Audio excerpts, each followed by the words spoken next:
우리 하나님의 말씀 사도행전 7장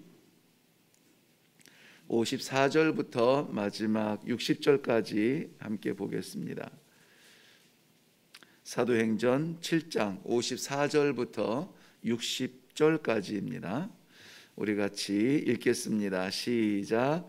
그들이 이 말을 듣고 마음에 찔려 그를 향하여 이를 갈거늘 스데반이 성령 충만하여 하늘을 우러러 주목하여 하나님의 영광과 및 예수께서 하나님 우편에 서신 것을 보고 말하되 보라 하늘이 열리고 인자가 하나님 우편에 서신 것을 보노라 한데 그들이 큰 소리로 지르며 귀를 막고 일제히 그에게 달려들어 성 밖으로 내치고 돌로 칠세 증인들이 옷을 벗어 사울이라 하는 청년의 발 앞에 두니라. 그들이 돌로 스데반을 치니 스데반이 부르짖어 이르되 주 예수여 내 영혼을 받으시옵소서 하고 무릎을 꿇고 크게 불러 이르되 주여 이 죄를 그들에게 돌리지 마옵소서. 이 말을 하고 자니라. 아멘. 네, 우리 기도하겠습니다.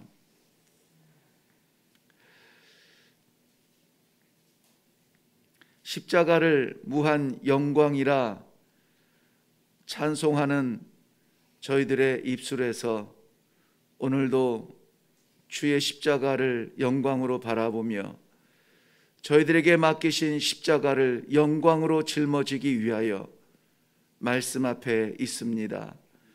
이 말씀으로 오늘 우리의 삶이 결정되게 하시고 묶였던 것들이 풀리게 하시고 막혔던 것들이 열리게 하여 주시어서 하나님 허락하신 이 성도의 길을 살아갈 수 있는 귀하고 복된 하루가 되게 하여 주시옵소서.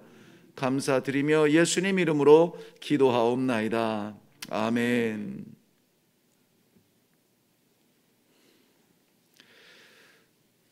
사도행전 7장이 60절이라고 하는 많은 절수를 할애하여서 뭔가를 남기고 있습니다. 우리들에게 오늘도 말씀하고 있습니다. 60절이라고 하는 긴 절수를 가지고 있지만 크게 보면은 이 두 가지 주제를 가지고 있습니다. 먼저는 오늘 54절 본문 시작하기 전 1절에서 53절까지가 스데반의 설교의 내용입니다. 설교의 내용이고, 그리고 54절부터 마지막 60절까지가 우리가 잘 아는 스데반의 순교의 내용입니다. 스데반 집사님의 순교의 원인이 왜 순교하였는가? 원인을 보면은 단편적으로는 형식과 율법주의에 젖어 있던 이스라엘 백성들에게 하나님의 은혜와 예수 그리스도의 십자가를 통한 구원을 설교를 한 것이 원인이 되었죠. 그들이 귀를 막고 달려들어 스데반을 돌로 치려 하는 그 모습은 유대인들에게는 사실 이런 사형 언도, 그러니까 누구를 죽이는 심판을 할 수가 없습니다. 사형 언도에 관련된 그러한 재판은 로마의 황제의 재가를 받아서 사형 언도가 내려지죠. 그래서 사도 바울 같은 경우에도 사람들이 돌로 치려 할 때 자신이 로마의 시민권이 있음을 말함으로 말미암아 로마에 가서 재판을 받는 것이 정당하다 이렇게 얘기했던 것인데요. 딱 한 가지 예외적인 부분이 있습니다.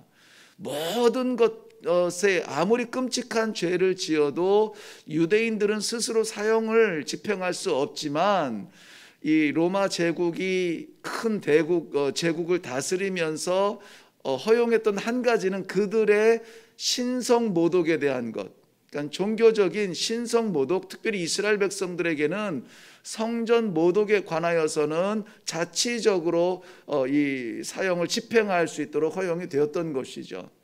그러한 가운데서 오늘 스데반 집사님의 설교는 저들이 스스로 생각할 때에 우리가 신성시 여겨왔던 이 종교적 전통과 이 성전을 모독했다, 이렇게 결론을 내리게 됩니다. 물론 거짓 증인들에 의한 그러한 고발이었습니다.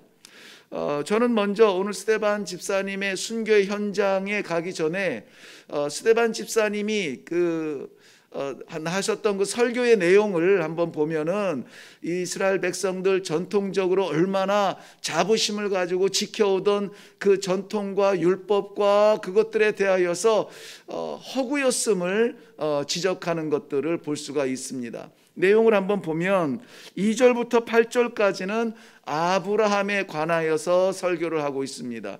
아브라함 하면은 이스라엘 백성들 누구나 할 것 없이 모두 다가 집중하는, 인정할 수밖에 없는 저들의 조상이죠. 하나님께서 저들을 부르심이죠.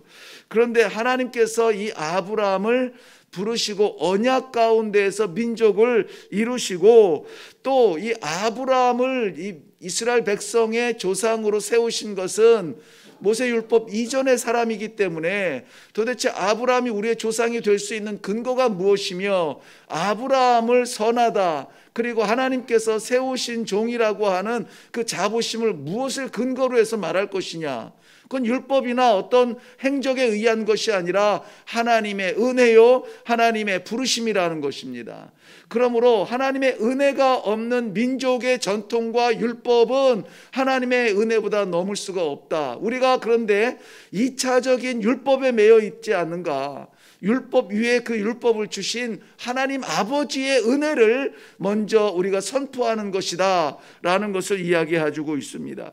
그리고 9절부터 19절까지 내용에는 애굽에서의 이스라엘 백성들의 역사를 말하고 있는데요, 특별히 애굽은 하나님께서 총리로 세워서 사용하여 주신 요셉에 관련된 것입니다. 요셉은 그 형제들의 시기를 받아서 노예로 팔려 나갔으나 하나님께서 저를 세워서 총리로 삼으셨죠.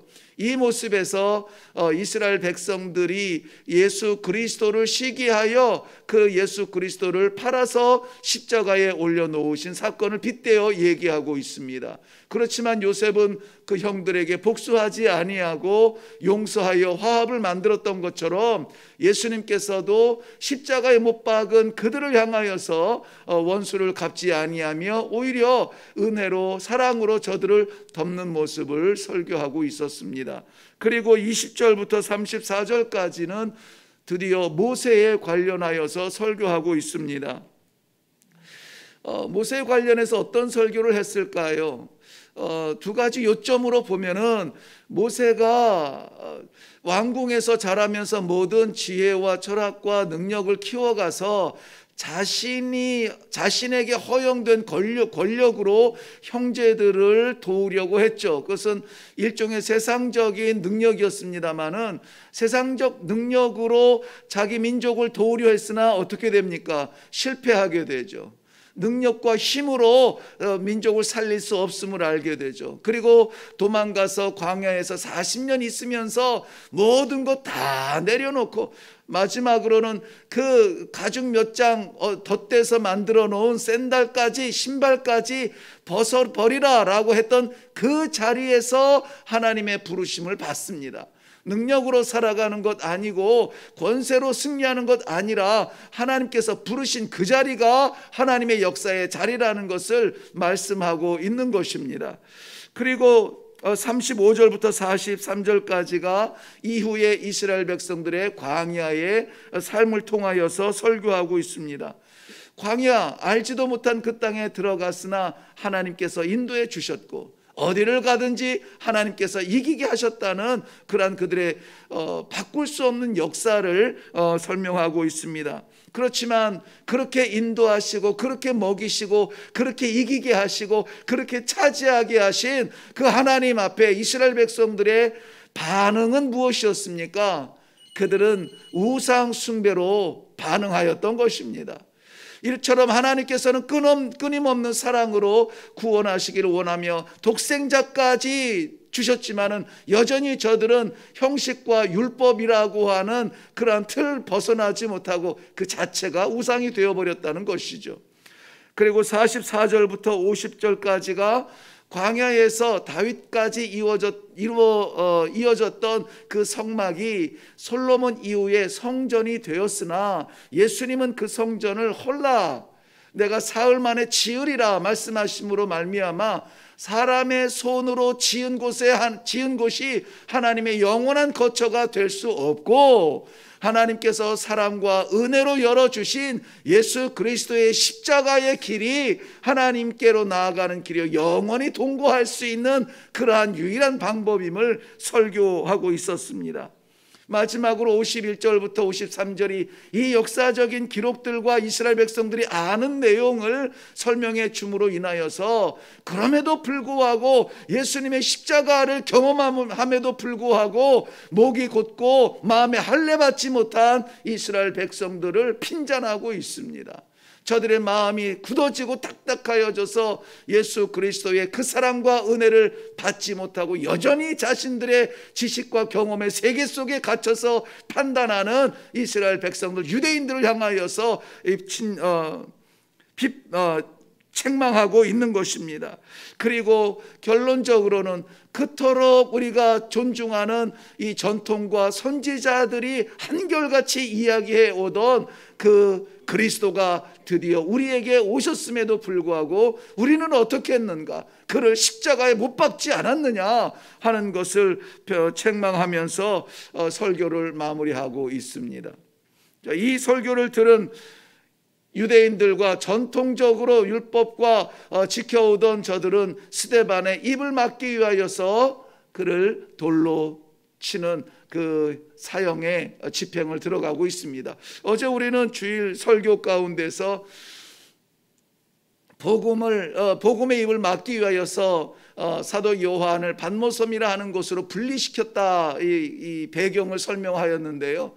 이 섬으로 분리시켰다고 하는 것은 다른 사람들과의 그러한 관계에서 떨어뜨려 놓는 세상과 분리는 됐지만은, 그러나 그 분리된 것이 고독과 고통의 자리가 아니라 오히려 계시록에 보면 하늘문이 열리고 하늘 위에 서신 예수 그리스도를 바라볼 수 있는 축복의 자리였다라는 것을 말씀을 나누었습니다. 오늘 스데반 집사님의 순교의 현장도 다르지 않습니다.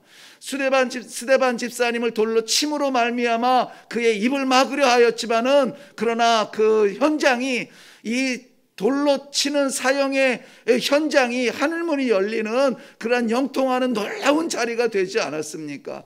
그런데 우리가 두려워하는 것은 무엇입니까? 이러한 어려움과 핍박과 이러한 곤란한 환경을 우리는 피하려고 합니다. 그 십자가를 도망가려 합니다. 십자가를 지려 하지 않습니다. 더 이상 예수를 믿으면서 십자가를 지라 말하지 못합니다. 그러면은 오늘 이 스데반 집사님이 마지막 바라보았던, 늘 설교하였던 그 부분이지만은, 그러나 눈으로 바라보는 하늘의 영광을 볼 수가 없다는 것이죠. 오늘 스데반 집사님의 이 순교의 현장을 같이 한번 잠깐 가보겠습니다. 사람들은 돌을 쳐서 그의 입을 막으려 했지만 오늘 성경에서는 이렇게 설명하고 있습니다. 하늘이 열리고 인자가 하나님의 우편에 서신 것을 보라. 이것은 스데반 집사님이 눈으로 본 것을 말로 고백을 하고 있는 거예요. 야, 저기 예수께서 서서 계신다. 하나님의 우편에 서 계신 예수를 바라보라 라고 말하는 것입니다. 이것은 들어서 하는 것이 아니요, 본인이, 하나님께서 그 영안을 열어서 보여주신 하나님 나라의 모습이에요. 우리가 신앙 고백을 할 때 어떻게 고백을 합니까? 부활하여 승천하사 하나님 우편에 앉아 계시고, 우리가 신앙 고백을 할 때는 하나님 우편에 앉아 계신다고 고백을 합니다. 그런데 오늘은 하나님 우편에 서신 것을 보라 라고 이렇게 고백을 하고 있습니다. 어떤 차이일까요? 우리가 신앙 고백으로 하는 하나님 우편에 앉아 계시고, 이것은 완전하고 영원한 승리자의 모습이에요. 더 이상 싸우기 위하여 일어날 필요가 없는 그러한 승리자의 자리를 말하고 있습니다. 그런데 오늘 스데반 집사님이 바라본 예수님은 하나님 우편에 서서 스데반 집사님과 함께 눈빛을 마주하고 있습니다. 이것을 여러 가지로 해석을 하는데요, 이 스데반 집사님의 그 고통과 고난에 돌로 맞아 죽을 수밖에 없는 그 안타까운 현장을 바라보시며 그 마음이 예수님의 마음을 표현하는 안타까운 마음이라고 하기도 하고요, 이제 돌 맞아 순교할 것을 바라보시는 예수님께서 일어서서 그를 영접하시는 모습이라 이렇게 설명하기도 합니다. 어쨌든 어떤 설명이든 저는 무엇이 중요하냐면 하늘이 열렸다는 거예요. 그리고 그 눈으로 예수 그리스도를 바라보았다는 겁니다. 예수 그리스도를 바라보았다는 거예요. 그리고 이 예수 그리스도를 바라보면서 우편에 서신 것을 보라. 이 돌에 맞으면서 이 문맥상을 보면은 이렇게 외친 후에 사람들이 더욱 귀를 막고 저 입을 막으라고 돌을 던지기 시작했다는 것입니다. 어떤 결과가 나타날지 알아요. 우리는 이 복음을 들고 이 복음을 외치며 이렇게 살아간다면 어떤 결과가 올지 알아요. 너 좀 이상해졌다, 왜 그러니? 세상 사람들로부터, 친구들로부터, 가까운 친족으로부터 우리는 이상한 사람 취급받을 수 있습니다. 그럼에도 불구하고 우리가 보고 들은 것을 말하지 아니할 수 없다, 전하지 아니할 수 없다. 우리에게 구원을 주시고 사랑을 베푸신 하나님의 그 사랑을 침묵할 수 없다. 나를 구원하신 하나님의 그 은혜를 침묵할 수 없다. 감격스러운 우리들의 구원된 이 삶에 대하여서 친구하는 것을 주저해서는 안 된다는 것입니다. 물론 그것을 통하여서 불이익이 올 수 있죠. 어려움을 당할 수 있습니다. 그러나 우리가 스데반 집사님의 순교의 현장을 한 번도 나는 비판적으로 설명한 적이 없습니다. 그 누구도 스데반 집사님의 순교의 현장을 안타까움으로 후회스러운 평가를 내리는 분은 없을 것입니다. 영광의 자리요, 감격의 자리요, 하늘의 문이 열려 예수님을 바라보며 그렇게 만났던 아름다운 순교의 현장이라고 이야기할 것입니다. 사역적으로 말하면 그것을 통하여서 복음이 세상으로 선포되어지는 놀라운 계기가 되었음을 설명할 것입니다. 그렇다면 우리도 그 자리에 있을까요? 라고 질문하는 것은 너무 극단적입니까? 아무도 가려고 하지 않을까요? 원하지 않을까요? 그 자리에서 예수님을 바라볼 수 있다면, 그 자리에서 복음의 완성을 볼 수 있다면 기꺼이 오늘 주님 나를 그곳에 보내어 주시옵소서. 그 자리에 서게 하여 주옵소서. 아멘 되기 어렵죠? 이 시대에 하나님께서 짊어져야 될 십자가의 그 마지막 자리가 있다면 나를 보내주세요 라고 기도할 수 있을까요? 뿐만이 아니라 그 순교의 현장에서 이 스데반 집사님은 너무 많은 부분 예수님을 닮았어요. 이렇게 처형의 현장에 가기까지 거짓 증인들로 인하여서 그렇게 억울하게 갑니다. 그럼에도 불구하고 이 그 돌을 들어서 치는 자들을 향하여서 주 예수여 내 영혼을 받으시옵소서, 자신의 영혼, 이 생명이 내 것이 아님을 고백하고 있습니다. 예수님께서 십자가의 누가복음 23장에서 고백하였던 그 고백을 그대로 닮아가고 있어요. 아버지 내 영혼을 부탁하나이다 했던 그 고백을 죽음의 현장에서, 아무쪼록 저는 우리 모든 성도님들이 이 육신의 생애를 다하는 그 순간에 이렇게 고백할 수 있기를 바랍니다. 아버지 내 영혼을 부탁하나이다.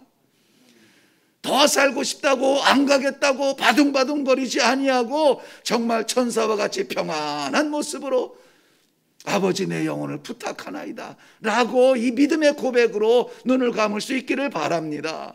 뿐만이 아니라 스데반 집사님의 마지막 순교의 현장에서는 자신을 향하여 돌을 던지는 그들을 바라보면서 저들의 죄를 저들에게 돌리지 마옵소서. 십자가에서 예수님의 고백과 동일한 고백을 하고 있어요. 너무나 닮기 위하여서 얼마나 몸부림쳤는지를 알 수가 있습니다. 예수 닮기 원합니다. 제자 되기 원합니다. 입술에만 있지 아니하고 실제적으로 이런 현장에서 우리도 그렇게 살아갈 수 있기를 바랍니다. 참 아멘하기 어려운 이러한 상황 속에서 오늘 하나님께서 우리들에게 그 순교 현장을 보여주십니다. 우리는 못합니다. 마음이 저희 심장이 약해서 못할 것 같아요. 무서워서 그런 자리를 아예 가지도 않을 것 같습니다. 그런데 스데반 집사님이 이렇게 그 자리에서도 담대하게 복음을, 담대하게 하나님의 사랑을, 담대하게 그리스도의 구원을 말할 수 있었던 것은 무엇입니까? 저의 성격이 유별났나요? 저가 특별한 은사가 있나요? 아닙니다. 딱 하나 있는 거, 오늘 본문 말씀을 시작하면서 이 7장을 시작하면서 이 스데반 집사님을 한마디로 설명하고 있습니다. 저가 성령에 충만하여, 성령에 충만하여. 이 성령에 충만한 것은 우리의 모든 연약함을 다 뛰어넘어 하나님의 놀라운 일을 감당할 수가 있습니다. 우리가 할 수 없는 일을 하게 하시는 겁니다. 우리가 갈 수 없는 곳을 가게 하십니다. 오늘도 하나님께서 우리의 재능과 우리의 능력 속에 가두어 두지 아니하시고 하나님 나라의 놀라운 복음으로 살아갈 수 있는 성도로 우리를 부르시기를 저는 주님의 이름으로 축원드립니다. 성령의 충만함 받아서 우리의 한계 속에 살지 마시고 눈을 열어서 하나님 나라의 영광을 바라보시고 예수님 서신 그 자리까지 오늘도 굳건하게 나아가겠습니다. 십자가의 길을 기꺼이 피하지 아니하고 담대하게 걸어낼 수 있는 믿음의 고백이 이 아침에 있기를 주님의 이름으로 축원합니다. 기도하겠습니다. 하나님 아버지, 우리가 하나님의 구원의 은혜를 감사하며 예수 그리스도의 십자가를 날마다 감사 감격 속에 찬양하고 있습니다. 우리 하나님께서 저희들에게 허락하여 주신 그 십자가의 길을 우리는 영광스럽게 걸어가겠다고 찬양합니다. 고백합니다. 그러나 그 현장에 섰을 때에 우리가 어떻게 마음을 조아리며 어떻게 두려워할지 하나님께서 아심으로 말미암아 오늘 그 길을 걸을 수 있도록 담대한 믿음과 담대한 소망을 주신 것 감사합니다. 오로지 한 가지, 우리가 가진 것 없을지라도 성령이 충만하여서 우리의 영혼이 하나님 나라를 바라보며 예수 그리스도의 십자가를 짊어지고 이 세상을 나아갈 때 아버지 두려워하지 아니하며 겁내지 아니하며 피하지 아니하며 맡기신 사명 감당함으로 말미암아 하늘문이 활짝 열리는 놀라운 복된 하루가 되게 하여 주시옵소서. 우리들에게 주신 것 내 생명까지도 아버지 것입니다. 헌신하는 마음으로 올려드리는 예물을 받으시고 우리 하나님 아버지 기쁨으로 사용하여 주시되 우리 생명 사용하듯이 사용하여 주사 주님의 영혼들, 맡기신 영혼들 살리는 일에 쓰임받을 수 있도록 주님 축복하여 주시옵소서. 감사드리며 예수님의 이름으로 기도하옵나이다. 아멘. 네, 오늘 우리 기도할 때에 스데반 집사님의 그 기나긴 설교를 왜 기록하였는가 생각해 보니 이들의 역사는 우리들의 삶과 같아요. 우리들의 지나온 삶들이 어떠했든지 간에 무엇이든지 우리가 걸어온 삶이 아니라 하나님께서 약속하시고 은혜로 열어주신 삶이었다는 것을 고백할 수밖에 없게 됩니다. 그리고 그 모든 것들이 오늘 이 순교의 현장으로 우리를 이끈다 할지라도 우리가 피하지 아니하고 담대하게 그 자리에 설 수 있는 것, 그 능력은 단 하나입니다.